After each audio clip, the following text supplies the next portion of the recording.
ચાલો વિદ્યાર્થી મિત્રો, ધોરણ 10 ગણિત પ્રકરણ 4 દ્વિઘાત સમીકરણમાં લેક્ચર 7 આપણે કુટ પ્રશ્નો શીખી રહ્યા છીએ. આજે તમારા પાઠ્યપુસ્તકની અંદર આપેલા કુટ પ્રશ્નોનો થોડોક અભ્યાસ કરીશું. જોકે દર વખતે એ જ જોઈએ છીએ, પણ આજે અલગ અલગ રીતના એવા કુટ પ્રશ્નો આપણે લેશું.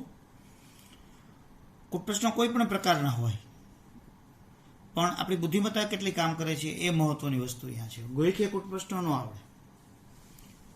જો અહીંયા ઉદાહરણ 1 તમારી ચોપડીમાં પહેલું જ ઉદાહરણ, એ જ દાખલો ઉદાહરણ 1ની અંદર ખાલી સમીકરણ બનાવવાનો આપ્યો છે, અને સ્વાધ્યાય 4.2 એમાં દાખલા નંબર 2માં પહેલો દાખલો છે એ ઉકેલ મેળવવાનો છે. એટલે આપણે બેયને સંયુક્ત રીતે આવરી લઈએ. જો એને ધ્યાનપૂર્વક વાંચીએ, હું શીખડાવું એના કરતાં પહેલાં જ તમને આવડી જવા જોઈએ વાંચી અને વિચારીને. જો જોહન અને જીવંતી પાસે કુલ 45 લખોટી હતી. અહીંયા એમ આપ્યું હોત કે બે સંખ્યાનો સરવાળો 45 છે, તો વસ્તુ એક જ હતી. અહીંયા એમ આપ્યું હોત કે પિતા અને પુત્રની ઉંમરનો સરવાળો 45 છે, તોય હાલે. બે મિત્રોની ઉંમરનો સરવાળો 45 છે, તો વસ્તુ એક જ થઈ. અહીંયા બે પાસેની કુલ લખોટી છે એનો સરવાળો 45 થયો. પ્રત્યેક વ્યક્તિ 5-5 લખોટી ખોઈ કાઢે છે. અહીંયા 5-5 ખોવાનું કીધું. એમ કીધું એક 3 ખોવે છે, ને બીજી જોહન છે એ 3 લખોટી ખોઈ નાખે છે, જીવંતી 7 ખોઈ નાખે છે, તોય ચાલે. જોહન પોતાની પાસેની 5 લખોટી જીવંતીને આપે છે, તો એ પ્રમાણે પણ થાય. એ બધું હું તમને એક દાખલામાં શીખવાડી દઉં, જો આવડી જવું જોઈએ આપણને. હવે ખોઈ કાઢે છે, અને હવે તેમની પાસે જે બાકી રહેલી લખોટી છે તેમનો ગુણાકાર 124 છે. તો તેમની પાસે શરૂઆતમાં કેટલી લખોટીઓ હતી? તો અત્યારે બંનેની લખોટીનો સરવાળો 45 કહેવાય. એટલે આપણે ધારી લઈએ. ધારો કે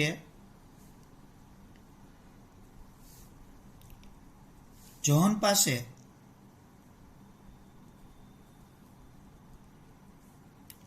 X લખોટી હતી અને જીવંતી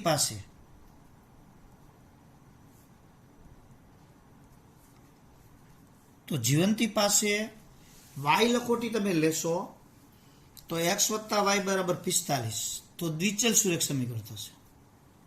અને બીજું સમીકરણ આવશે ને એ તમારે XY ના ગુણાકાર વાળો આવશે. એટલે એકની કિંમત બીજામાં મૂકવાનું થાય. મેં તમને એક દાખલો શીખવાડ્યો હતો, પણ આપણને ખબર પડી છે કે અહીંયા ગુણાકાર છે, એટલે ચેપ્ટર 4 મુજબ જ હોય. તો એક લખોટી એની પાસે X લખોટી હતી, તો જીવંતી પાસે 45 - X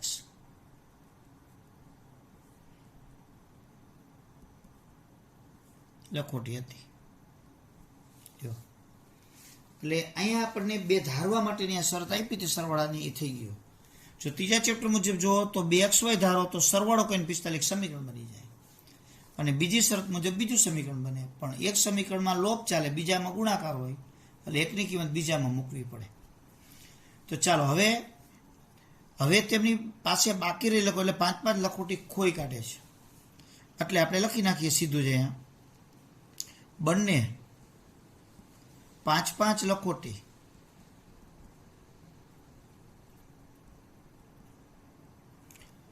એ ખોઈ કાઢે પછી બાકી રહેલી લખોટી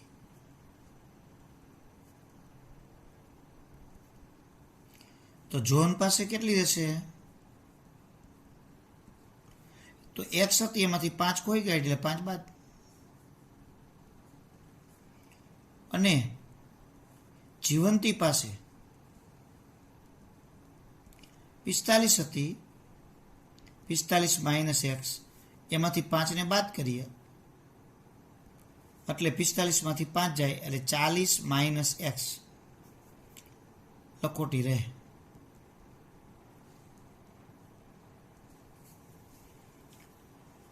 હવે આપણને જે શરત આપી છે એના મુજબ હવે બાકી રહેલી લખોટીનો ગુણાકાર આપ્યો છે. જો તો આની બાકી રહેલી લખોટી કેટલી? 45 - X.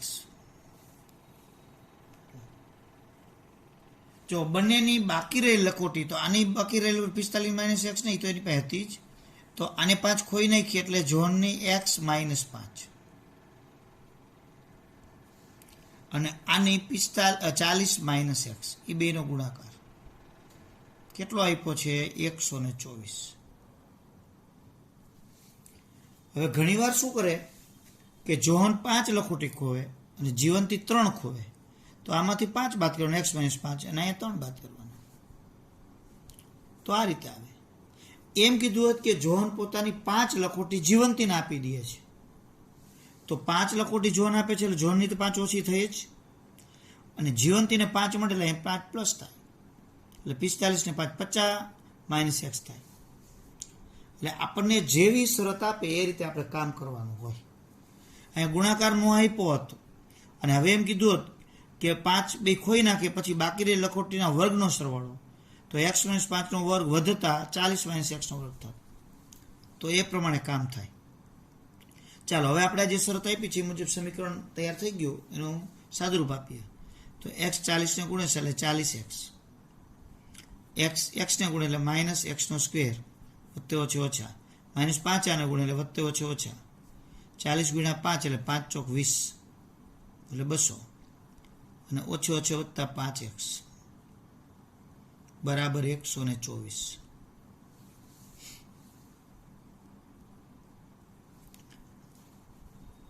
હવે સાદુરૂપ આનું પૂર્ણ કરીએ એટલે માઇનસ એક્સનો સ્ક્વેર, એક્સ વાળા પદ 2 છે, જો વત્તા 40 વત્તા 5 એટલે 45x માઇનસ 200, અને 124 આ બાજુ આવે એટલે એ પણ માઇનસ.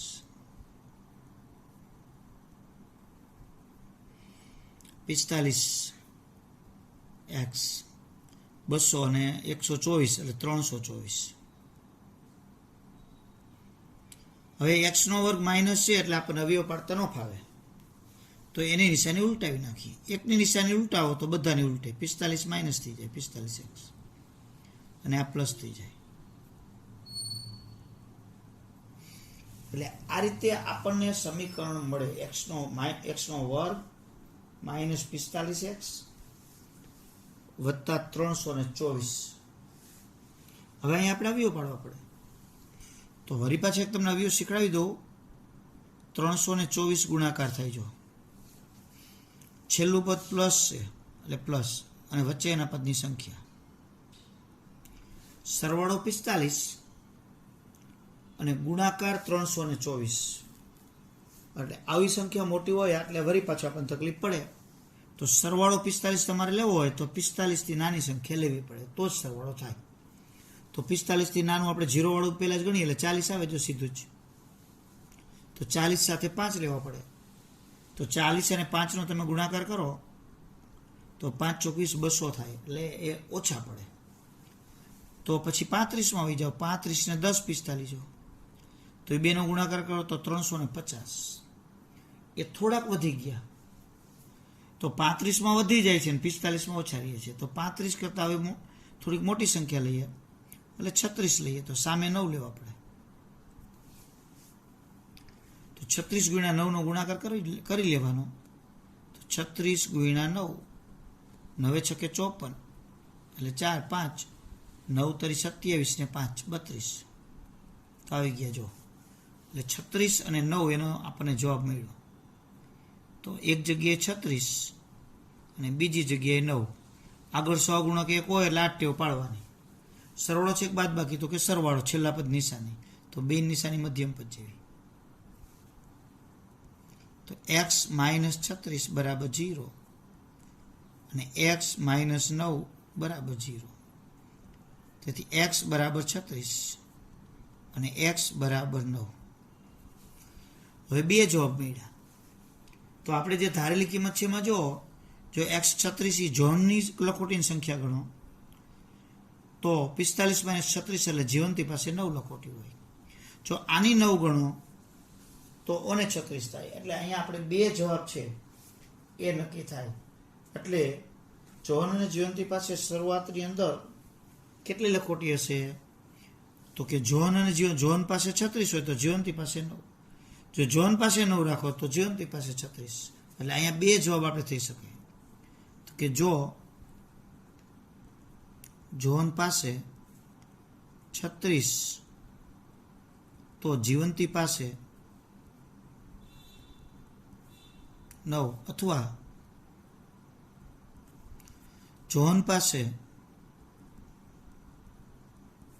9 તો જીવંતી પાસે 36 લખોટી શરૂઆતમાં હશે. એટલે આ રીતે ઉદાહરણ 1 તમારા અભ્યાસક્રમમાં મોટાભાગે એવું છે કે દાખલા બહુ જાજા નથી પણ બધા જ અલગ અલગ પ્રકારના છે. એટલે વિવિધતાવાળા દાખલાઓ છે. એટલે બધા દાખલાઓ એક બે વખત મોઢે ગણવા પડે, પછી વધારાની પ્રેક્ટિસ પણ કરવી પડે. તો ચાલો આવો જ ઉદાહરણ 1ની અંદર બીજો દાખલો.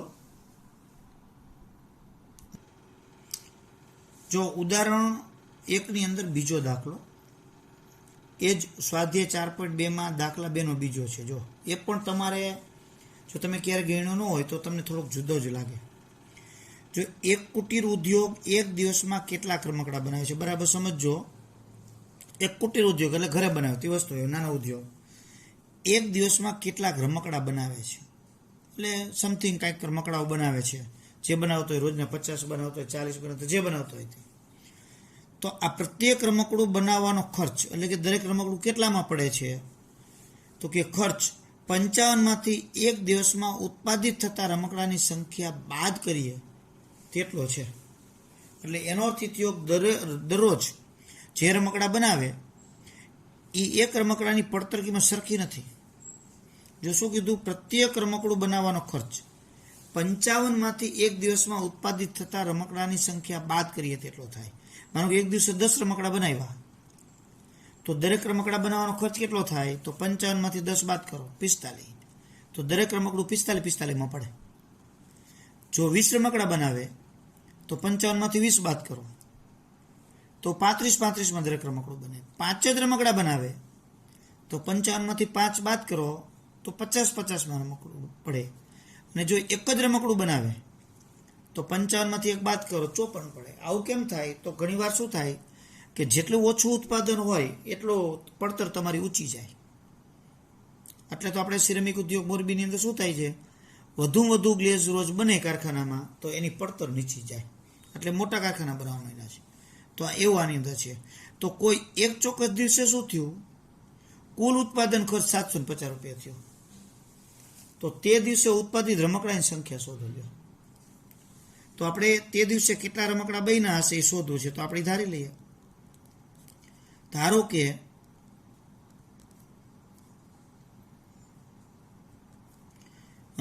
તે દિવસે તો ચોક્કસ દિવસે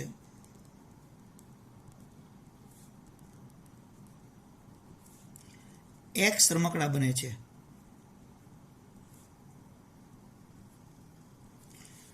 હવે તે દિવસે X બને છે તો તે દિવસે એટલે કે ચોક્કસ દિવસે ઉત્પાદન, તો આપણે એક રમકડું ચોક્કસ દિવસે કેટલા રમકડા બને છે તો એક રમકડું કેટલામાં પડશે, એટલે કે એક રમકડાનો ઉત્પાદિત ખર્ચ આપણને મળી જાય. જો તેથી એક રમકડાનો એટલે એક રમકડું એટલે પ્રત્યેક રમકડા, એક રમકડું આપણે પ્રત્યેક એટલે લખી શકીએ નો ઉત્પાદિત ખર્ચ.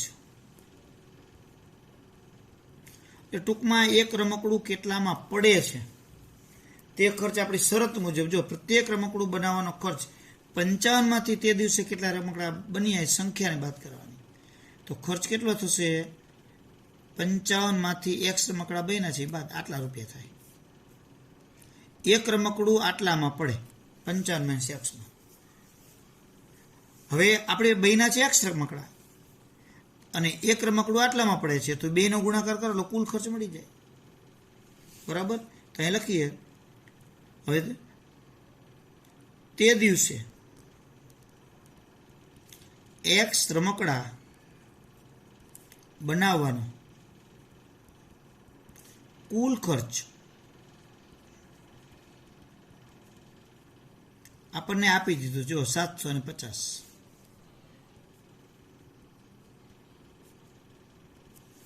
તો હવે કુલ રમકડાની સંખ્યા X અને એકનો ખર્ચ 55 - X. માનો કે એક રમકડું આપણને 50 રૂપિયામાં પડ્યું હોત અને એવા આપણે 10 રમકડા બનાવ્યા હોત તો 50 ગુણ્યા 10 એ બેનો ગુણાકાર જેટલો કુલ ખર્ચ થાય. એ જ રીતે આપણને 55 - X એક રમકડું પડ્યું અને રમકડા છે X, બેનો ગુણાકાર કરો એટલે 750. સાદુરૂપ આપીએ એટલે સમીકરણ તૈયાર. તો 55X - X નો વર્ગ બરાબર 750. હવે આ એક્સના વર્ગને ઓ બાજુ લઈ જાય એટલે પ્લસ થઈ જાય. તો 55 ને ઓ બાજુ લઈ જાય એટલે એ પ્લસ થઈ જાય, માઇનસ થઈ જાય અને 750.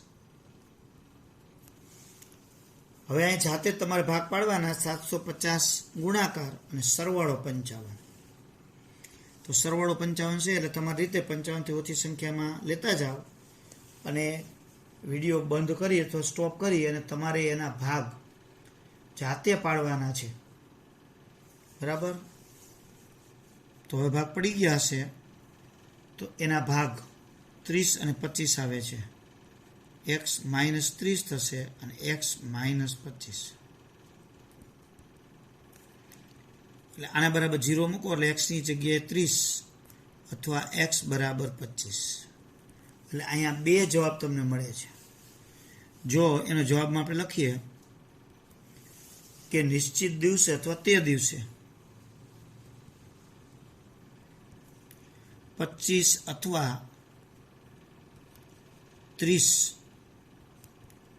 રમકડા બન્યા હોય. તમારી જાતે પણ ચેક કરી શકો. કેમ કે એવું બને છે 25 હોય તો 750 ને 30 હોય તો 750. હા, 25 તમે લ્યો એટલે ખર્ચ થાય 30 રૂપિયા એક રમકડાનો. અને જો તમે 30 રમકડા બને તો ખર્ચ 25 રૂપિયા થાય. એટલે અને બેનો ખર્ચ કુલ 750 જ થાય. એટલે આ રીતે આપણે આવા દાખલાઓ છે એ ગણી શકીએ. જો એવો જ એક દાખલો સ્વાધ્યાય 4.2 દાખલા નંબર 6 છે. જો શું કહે છે, એક કુટીર ઉદ્યોગ એક દિવસમાં કેટલીક માટીની વસ્તુઓ બનાવે છે. ટૂંકમાં માટીની વસ્તુ બનાવતો રમકડા જે કાંઈ. એક નિશ્ચિત દિવસે જણાયું કે પ્રત્યેક વસ્તુનો ઉત્પાદન ખર્ચ કેટલો, એટલે કે એક વસ્તુ કેટલામાં પડે છે. તો એમાં એવું તારણ આવ્યું કે ઉત્પાદિત કિંમત તે દિવસે ઉત્પાદિત વસ્તુના બમણા કરતાં 3 વધુ હતી. એટલે કે માનો કે 10 વસ્તુ બનતી હોય તો એના બમણા એટલે 10 દુને 20 અને એમાં 3 ઉમેરી દો એટલે 23 રૂપિયામાં પડે. જો 5 વસ્તુ બનતી હોય તો 5ના બમણા 10, એમાં 3 ઉમેરી દો એટલે 13 રૂપિયામાં પડે. એટલે અહીંયા જેમ વસ્તુ ઓછી બને છે એમ ઉત્પાદન ખર્ચ ઘટે છે. જો તે દિવસે કુલ ઉત્પાદન ખર્ચ 90 રૂપિયા થયો હોય, કુલ ઉત્પાદન બધી વસ્તુનો કુલ ઉત્પાદન ખર્ચ 90 થયો હોય તો ઉત્પાદિત વસ્તુની સંખ્યા અને પ્રત્યેક વસ્તુનો ઉત્પાદન કિંમત કેટલી હોય. તો આપણે ધારી લઈએ, ધારો કે તે દિવસે એટલે કે નિશ્ચિત દિવસે X વસ્તુ બને છે. તેથી પ્રત્યેકનો એટલે કે દરેક વસ્તુનો ઉત્પાદિત ખર્ચ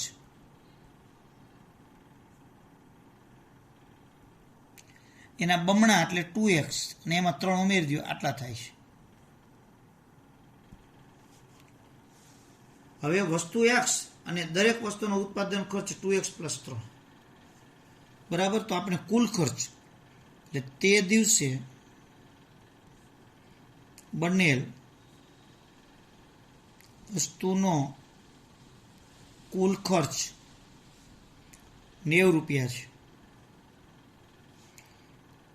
તો વસ્તુ X અને ઉત્પાદન ખર્ચ 2x + 3, તો બેનો ગુણાકાર કરો એટલે કુલ ખર્ચ મળી જાય. વસ્તુની સંખ્યા અને એક વસ્તુ ઉત્પાદનનો ખર્ચ.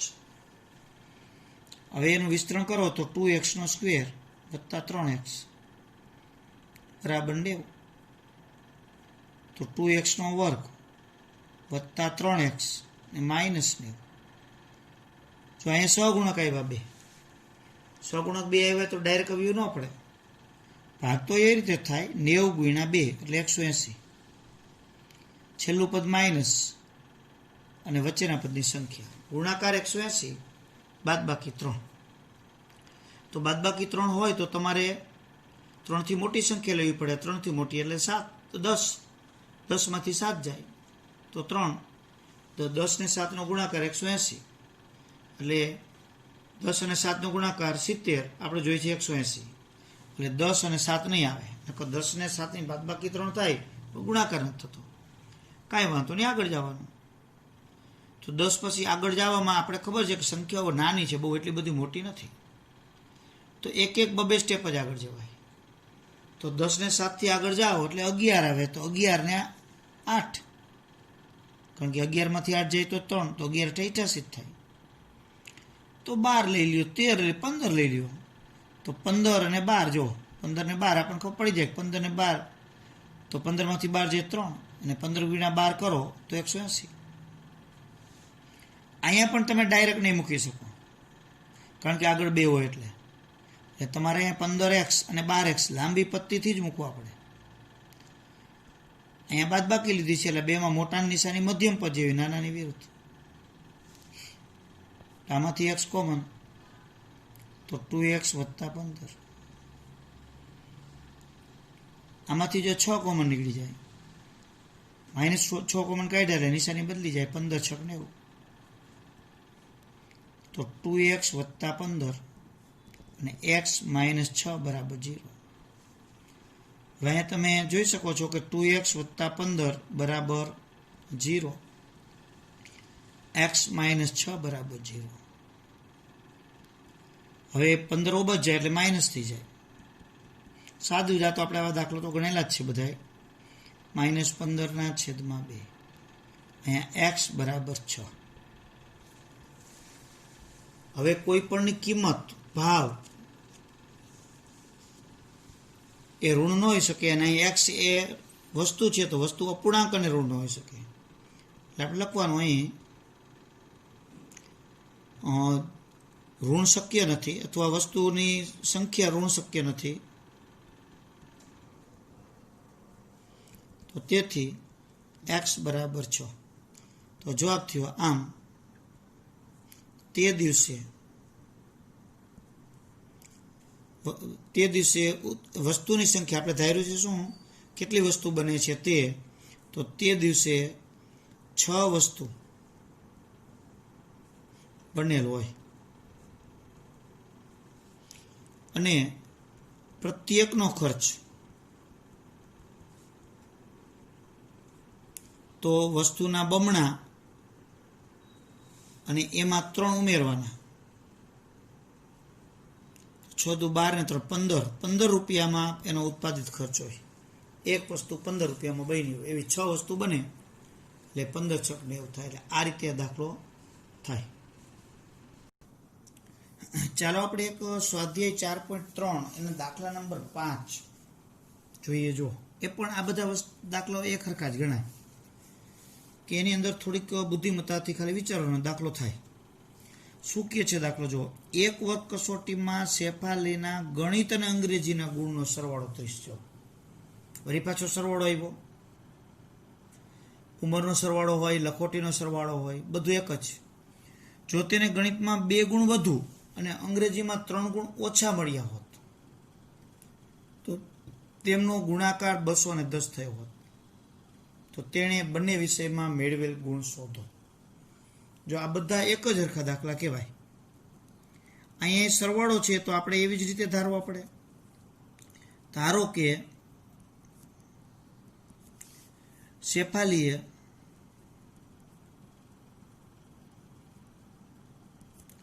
ગણિતમાં x ગુણ અને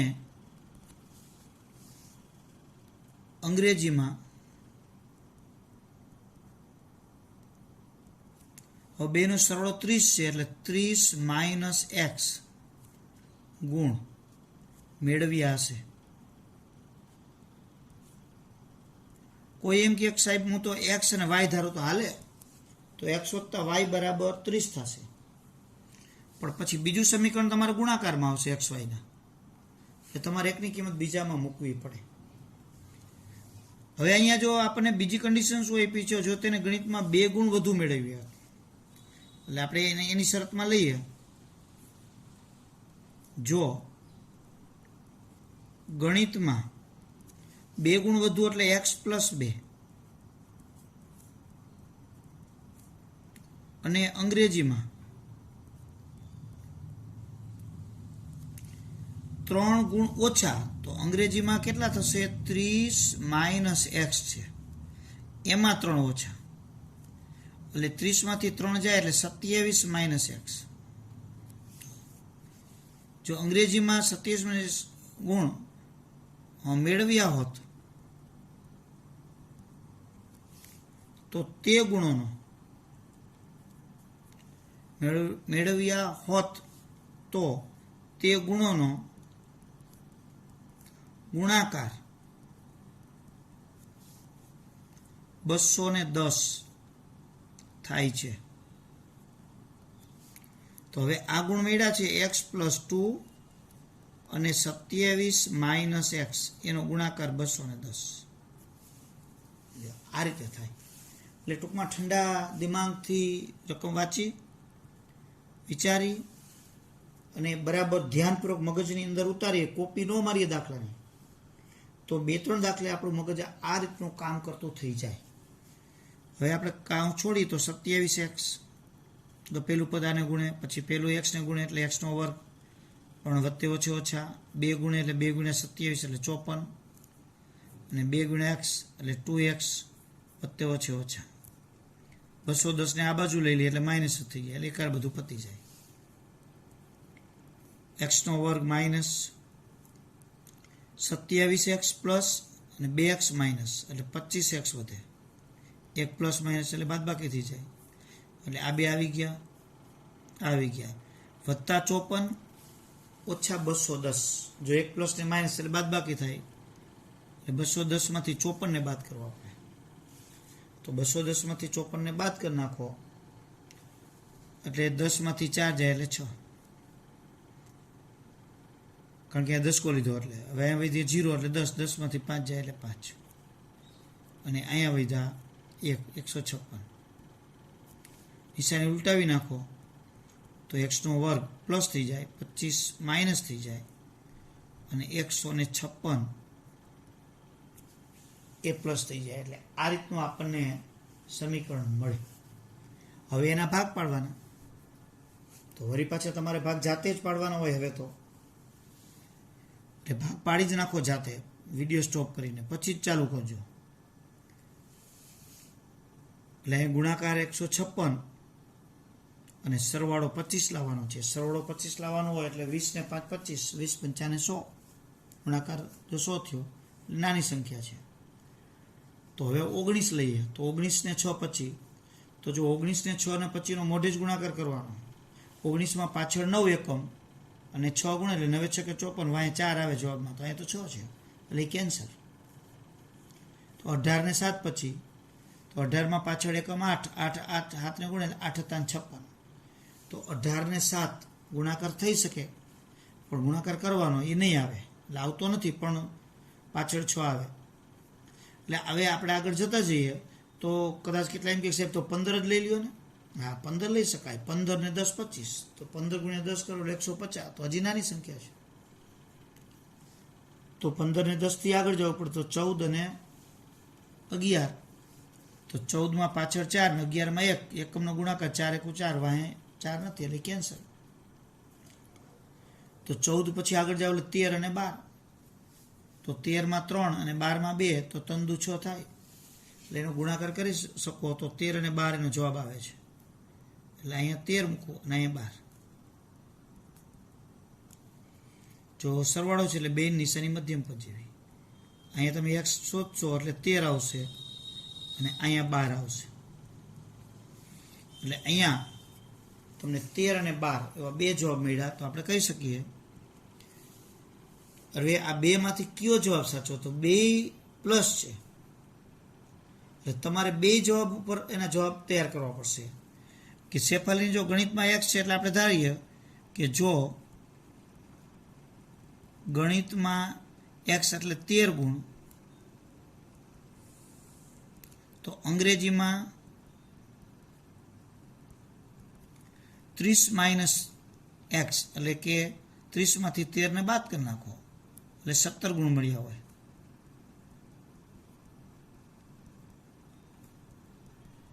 અથવા જો ગણિતમાં 12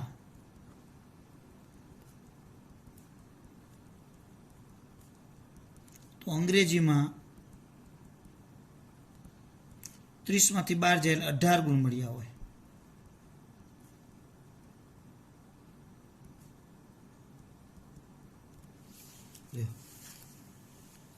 એટલે આ રીતે દાખલો છે એ ગણી શકાય.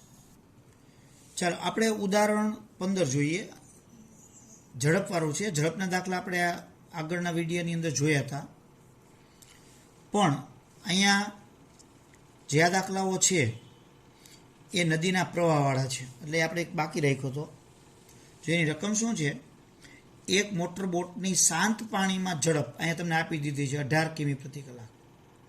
આપણે પ્રકરણ 3માં દાખલા ગણતા હતા, એમાં શાંત પાણીમાં બોટની ઝડપ નહોતી આપી અને નદીના પ્રવાહની ઝડપે નહોતી આપી. એ બે શોધવાની હતી. અહીંયા તમને શાંત પાણીમાં ઝડપ આપી દીધી છે, પણ એમાં શું હતું, બે શરત બીજી કઈ આપતા, નદીના પ્રવાહમાં અમુક કિલોમીટર અને વિરુદ્ધ દિશામાં અમુક કિલોમીટર કાપવા માટેનો અંતર તમને સમય આપી દેતા. એવું બે વખત આપતા. એની સામે એક જ વખત છે. જો 24 કિમી અંતર પ્રવાહની સામી દિશામાં કાપવા લાગતો સમય પ્રવાહની દિશામાં તેટલું જ અંતર કાપવા લાગતા સમય કરતાં 1 કલાક વધુ હોય તો પ્રવાહની ઝડપ શોધો.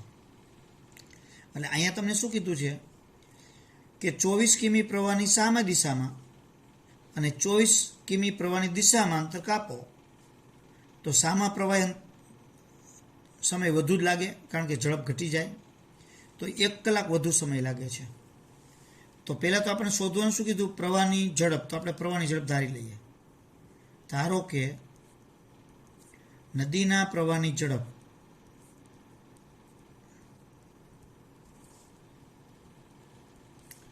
x કિમી પ્રતિ કલાક છે અને શાંત પાણીમાં, શાંત એટલે સ્થિર પાણીમાં બોટની ઝડપ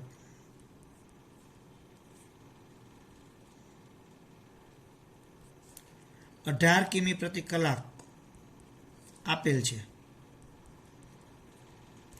જો તમે શાંત પાણીમાં બોટ ચલાવો તો 18 કિમી પ્રતિ કલાક છે. એ જ બોટને જો તમે નદીના પ્રવાહ મૂકો તો ખબર જ છે કે પ્રવાહની દિશામાં જાય તો ઝડપ વધી જાય, સામા પ્રવાહે ઘટે. તો તેથી પ્રવાહની દિશામાં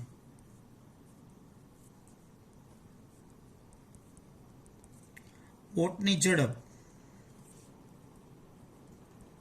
તો x છે, જો પ્રવાહની દિશામાં બોટની ઝડપ 18 છે, એ શાંત પાણીમાં હતી અને પાણીની કેટલી છે, x.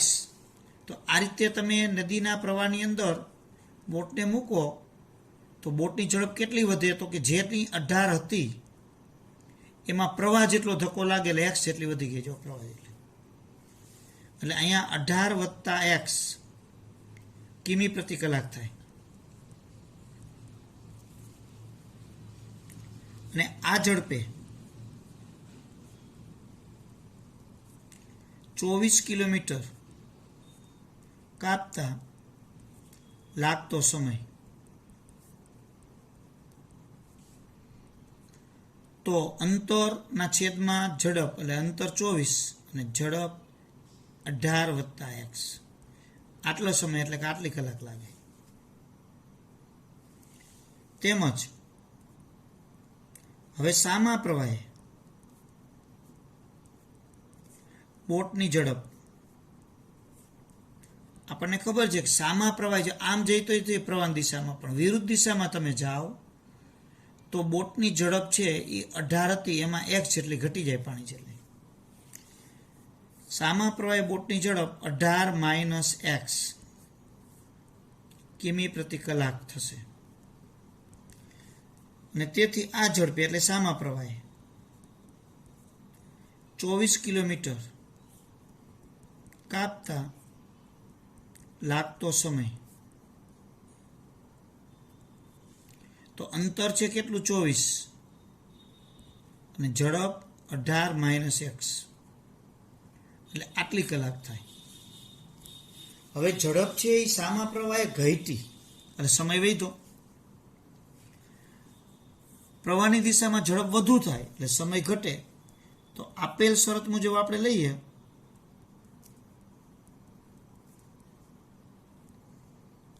જો બે સમય અહીંયા લખી નાખું સામ સામે.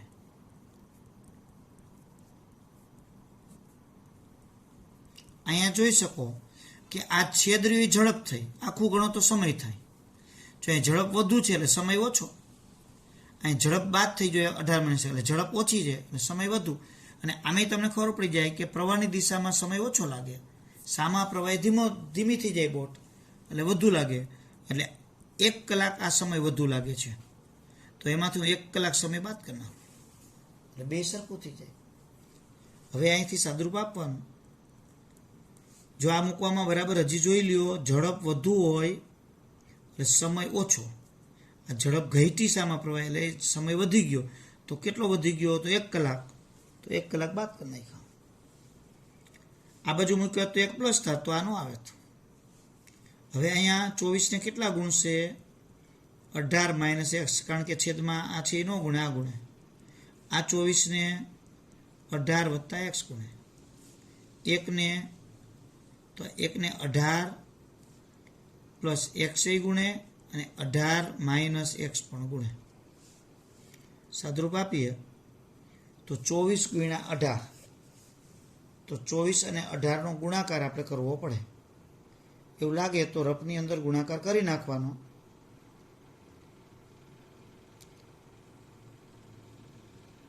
એટલે 432 આવે.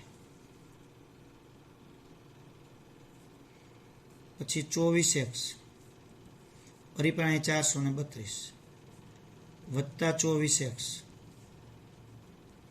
હવે અહીંયા 18 વત્તા x ને 18 - x. પેલા 18 ને ગુણે 18 x ને ગુણે, પછી x 2 ને ગુણે તોય હાલે. નહીં તો જો બે કાઉન્ટ સરખા છે તો એકવાર વત્તા ને એકવાર ઓછા હોવાથી પહેલા પદનો વર્ગ ઓછા બીજા પદનો વર્ગ કરો તો પણ તમારે ચાલે.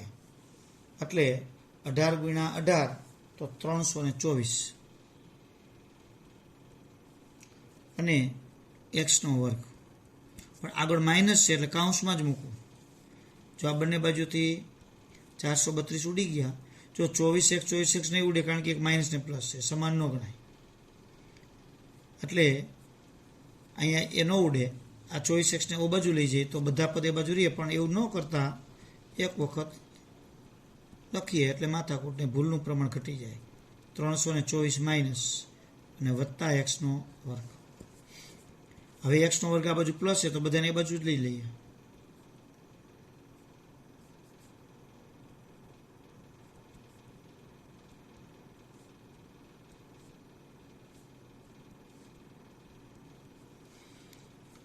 બરાબર 0. x નો વર્ગ 24 ને 24 એટલે 48x માઇનસ 324 બરાબર 0. અહીંથી સાદુરૂપ આપી અને તમને એક્સની કિંમત મળી જાય. હવે ચોપડીની અંદર એને વિવેચકથી આ દાખલો ગણ્યો છે અને આપણે ભાગ પાડીને ગણીએ એટલે દાખલો તો એ સમાન જ થાય.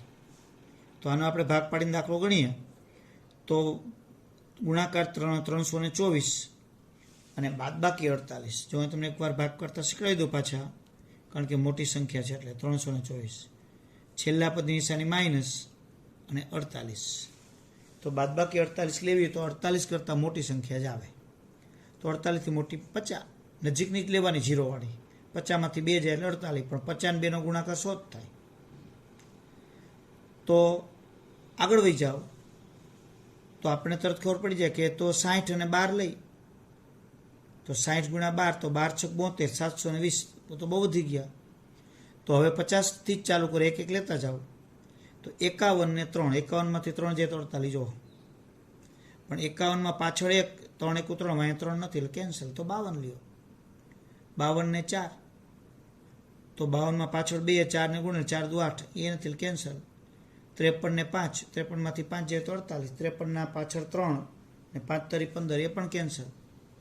54 ને 6 તો 54માં 6 ચોક 24 હોય, 4 છે જો, અને 4 જોઈએ છે તો 54 ગુણ્યા 6 કરો એટલે આવી જાય છે.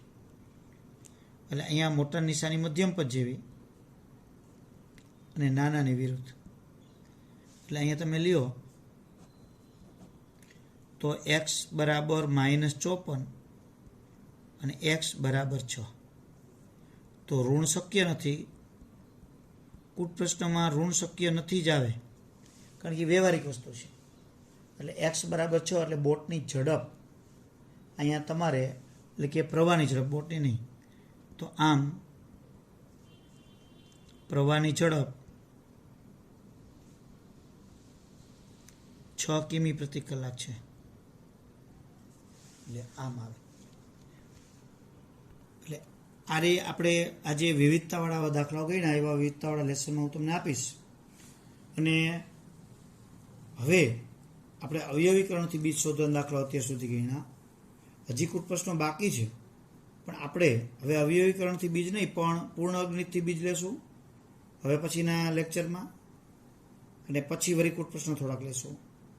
અને ત્યાર પછી હજી એક સૂત્રની, એટલે કે વિવેચકની રીત આવશે, અને એ શીખશું અને એના કુટ પ્રશ્નો શીખશું. એટલે જેથી આપણું ચેપ્ટર છે ત્યારે પૂર્ણ થાય. એટલે હવે પછીનામાં આપણે પૂર્ણ રીતે જે સાદુરૂપના ચેપ્ટરની અંદર શીખી ગયા હતા એ જ દાખલાનું પાછું પુનરાવર્તન આપણે કરવાનું છે. તો અસ્તુ.